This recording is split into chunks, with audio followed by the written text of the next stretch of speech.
자, 오늘 본문에서 6시, 6시는 지금 시간으로는 몇 시라 그랬죠?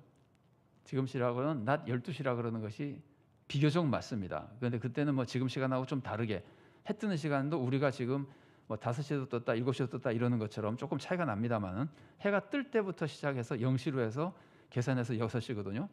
그러니까 우리 지금 시간에 6시에 해가 뜬다면은 6을 더해서 12시가 되는 겁니다. 그러니까 정오 한낮이 되는 겁니다. 자, 이때는 굉장히 뜨거운 시간이고 이럴 때 물길로 다니는 사람은 거의 없습니다. 그 아래 창세기 24장 11절 말씀 한번 보십시오. 창세기 24장 11절 말씀 제가 읽어드리겠습니다.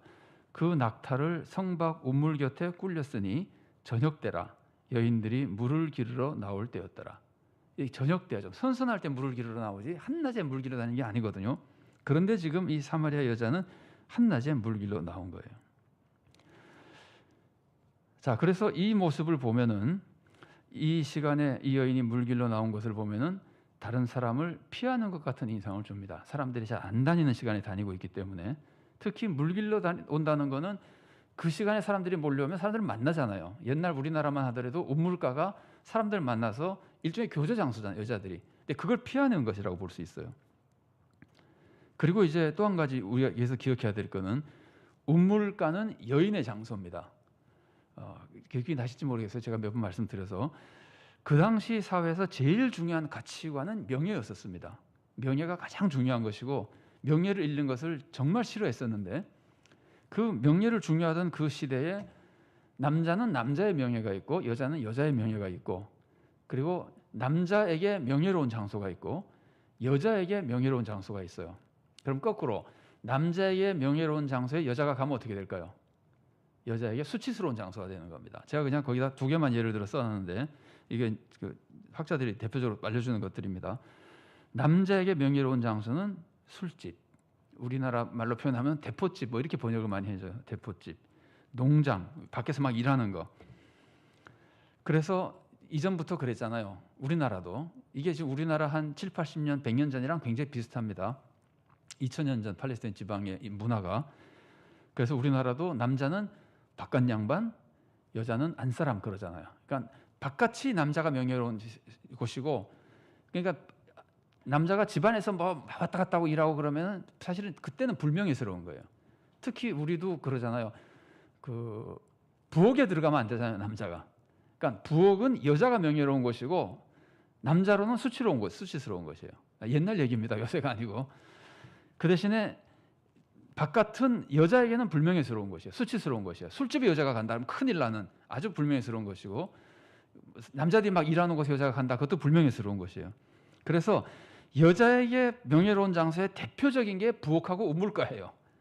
근데 예수님 지금 우물가에 계시잖아요. 이거를 우리가 기억하고 있을 필요가 있어요. 그런데 보세요. 지역은 사마리아죠. 장소는 우물가죠. 그런데 예수님은 사마리아인도 아니고 유대인이죠. 원수 같은 유대인이죠. 그리고 우물가에 어울리지 않는 남자죠. 그런데 예수님이 사마리아 우물가에 있는데 사마리아 여인이 나타났다. 우물가에. 그럼 누가 피해줘야 될까요? 당연히 예수님이 유대인이고 남자인 예수님이 피해야죠. 그죠? 이런 상황에서 예수님이 피했습니까? 예수님이 지금 안 피하고 여자와 대화를 시작하시는 겁니다. 자, 이게 이제 우리가 알고 있는 몇 가지 배경입니다. 자, 예수님과 여인의 대화를 좀 보면은요. 대화를 물론 계속하지만 문답 이렇게 해서 그냥 첫 번째부터 제가 일부러 구별해 놨는데 첫 번째 걸 보면은 예수님이 피해야 될 분이 피하지 않고 먼저 여인에게 말을 것입니다. 물을 좀 달라. 여인의 대답이 이 제가 소개해드린 관습과 굉장히 잘 맞죠. 아니 유대인 남자가 어떻게 사마리아 여인에게 물을 달라 그러느냐. 그러면서 아무리 목이 마르다고 해도 그런 일을 할 수가 있느냐. 그렇게 수치스러운 일을 하느냐. 뭐 이런 식으로 생각하는 거죠. 이 말씀 안에는 예수님을 좀 비난하는 듯한 뉘앙스가 들어 있습니다. 자, 이러고 나서 예수님이 여인에게 다시 이제 두 번째 말씀하시는 거 보면은 어떻게 당신이 나에게 물을 달라 그러느냐. 그러니까 예수님이 하시는 말씀이 자, 요한복음 4장 10절 말씀 거기 제가 인용해 놨는데 제가 읽어 드리겠습니다. 예수께서 대답하여 이르시되 네가 만일 하나님의 선물과 또 내게 물 좀 달라 하는 이가 누구인 줄 알았더라면 네가 그에게 구하였을 것이요 그가 생수를 내게 주었으리라. 그러면서 이제 예수님이 하나님의 은혜를 끼쳐주는 분이라는 걸 이렇게 암시해서 알려주는 겁니다. 그러니까 이제 여인이 예수님의 그 말을 듣고 처음에는 무시했잖아요. 물 달라 그러는 걸 보고. 아무리 목마르더라도 이런 거죠. 양반 체면에 그럴 수가 있냐, 이런 거랑 비슷한 이미지 생각이에요. 어떻게 내가 나인데 여기서 이제 물을 달라 그럴 수가 있느냐. 참 채신머리 없이 뭐 이런 기분이었다가 예수님이 은혜를 끼쳐주는 분이라는 말을 하니까 이미 이제 그 하는 말이 당신이 야곱보다 크냐고 묻죠. 여기서 야곱보다 크냐고 묻는 것은 크다고 생각하는 걸까요? 아니라고 생각하는 걸까요? 아니라고 생각하는 것 같죠.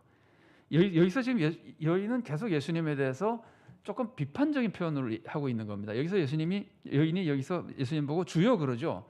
여기서 주여 그러는 건 신앙 고백적인 주여가 아니에요. 여기서 말하는 주여는 일상적으로 관용적으로 쓸 때는 그냥 우리로 치면은 그 남자에게 붙이는 일상적인 칭호라고 생각하면 돼요. 지금 우리로 치면은 선생님 뭐 이런 정도. 그러니까 존경하는 선생님이 아니라 그냥 부를 게 마땅치 않으니까 관용적으로는 선생님. 영어로 이럴 때는 보통 sir 그런다 그럽니다. 번역할 때 미국 사람들은 이제 그렇게 설명합니다. 이게 주여가 신앙 고백이 아닙니다. 아직요.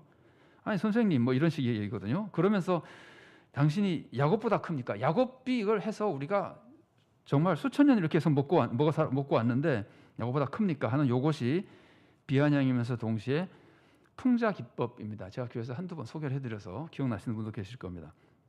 이 풍자 기법이라고 하는 거는요, 이제 이런 겁니다. 요한복음을 쓴 사람을 저자라 그러고 오늘날 요한복음을 읽는 우리를 독자라 그러면은 물론 이제 원래 요한복음을 읽는 사람이 이제 원래의 독자겠지만 지금 우리도 읽고 있잖아요. 그러면 저자와 독자는 아는데 등장인물은 모르고 있는 것, 이것을 등장인물이 말하게 함으로써 저자와 독자 사이에 그 뭐랄까 좀 특별하게 좀 뭐랄까 일상적인 그냥 쉽게 표현하면은 등장인물을 바보로 만들고 우리끼리 알고 즐기고 등장인물의 말을 통해서 메시지를 즐기면서 동시에 굉장히 강력하게 받아들이게 되는 거예요. 여러분 이럴 거예요. 이 말씀을 읽으면은 금방 그 생각이 나죠.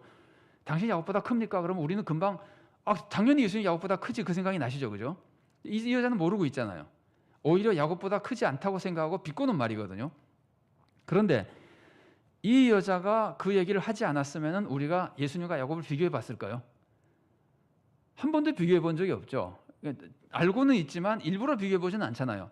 근데 여자가 이 말을 함으로써 독자가 딱 비교하면서 깨닫게 되는 겁니다. 아, 그렇지. 예수님 야곱보다 위대하신 분이지. 이 여자는 지금 모르고 있구나. 나는 그걸 아니까 얼마나 자랑스럽습니까? 그러면서 성경을 읽어 나가는 겁니다. 이게 이제 풍자 기법입니다. 그래서 독자는 저자와 같이 알고 있으면서 등장인물을 모르는 것을 보고 재미를 느끼고 더 큰 감동과 강력한 메시지를 받게 되는 겁니다. 이런 풍자 기법을 쓰고 있는 겁니다. 성경에 여러 군데 나옵니다. 자, 그런데 이게 지난주 성경 공부를 들으셨으면은 예수님 물로 포도주를 만드셨을 때 물이 유대인의 정결 예식에 쓰는 돌항아리에 들어갔었잖아요. 일반 물이 아니에요. 정결 예식에 쓰는 물이 되어버린 거예요. 그런데 그 물을 예수님이 포도주로 만드셨잖아요. 포도주가 상징하는 것은 메시아 시대를 상징하는 것이고 정결법에 들어가 있는 물이 상징하는 것은 유대 율법을 상징하는 거잖아요. 유대 종교. 그러면 유대 종교를 예수님은 구원의 세계로 바꿔버리는, 유대 종교가 하지 못하는 구원을 이루시는 분이라는 걸 보여주는 메시지가 그 안에 들어있다 그랬잖아요. 그러면서 제가 그런 말씀을 소개해드렸었어요. 그때 예수님을 믿기 시작한 유대인 출신 기독교인 중에서는 너 예수 믿으면 회당에서 출교한다는 협박을 받고 있었거든요. 그러면 내가 유대교에서 쫓겨나더라도 예수님을 믿을 것인가?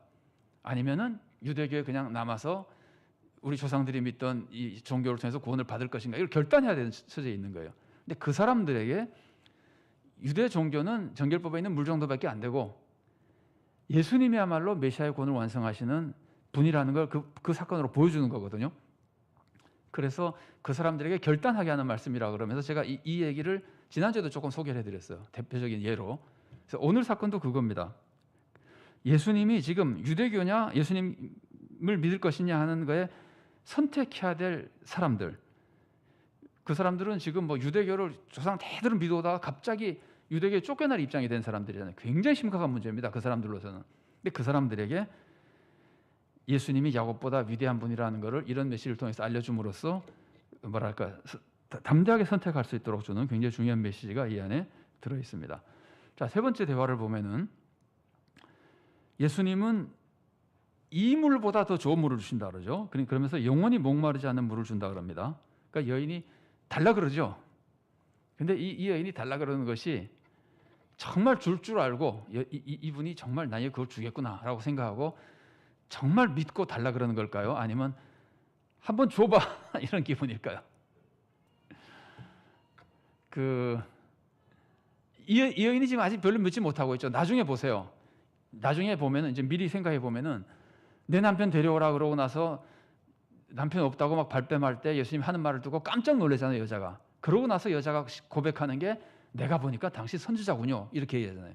그럼 그 전에는 선지자라고 믿은 거예요?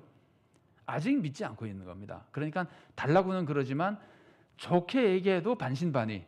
혹시 주면 좋고 줄 수 있을 리가 있나? 뭐 이렇게 우리라도 그렇잖아요. 영원히 목마르지 않는 물 준다 그러면 잘 믿어집니까? 어쨌든 이 여인은 조금 아직은 좀 비아냥거리는 것이 오히려 더 많은 것 같은 그런 뉘앙스로 이제 말을 하고 있는데 한번 달라고. 그런데 이제 만일에 믿고 달라 그러는 것이면은 여인이 원하는 게 뭡니까? 믿고 달라 그러는 것이면은 여인이 영생을 추구하고 있는 것이라기보다 이 사람이 지금 낮에 혼자 물길로 오는 것이 이 여인으로는 고통스러운 일이잖아요. 물길로 가는 것 자체가 고통스러울 거예요. 사람 만나기를 싫어하는 분위기인 걸 보면. 그런데 예수님이 다시 물길로 올 필요가 없다 그러면 얼마나 좋습니까? 그러니까 이 사람은 지금 자기 현세의 평안과 축복을 위해서 예수님께 도움을 구하는 것이라고 볼 수 있습니다. 믿는다 하더라도. 근데 믿는지 안 믿는지 불분명하지만 어쨌든 지금까지 뉘앙스는 예수님을 제대로 믿고 있는 건 아닙니다. 이 여인이. 그러면서 달라 그러는데 비꼬는 것이든지 아니면은 반신반의 믿는다 하더라도 기껏해야 세상적인 구원을 요구하는 모습이 됩니다.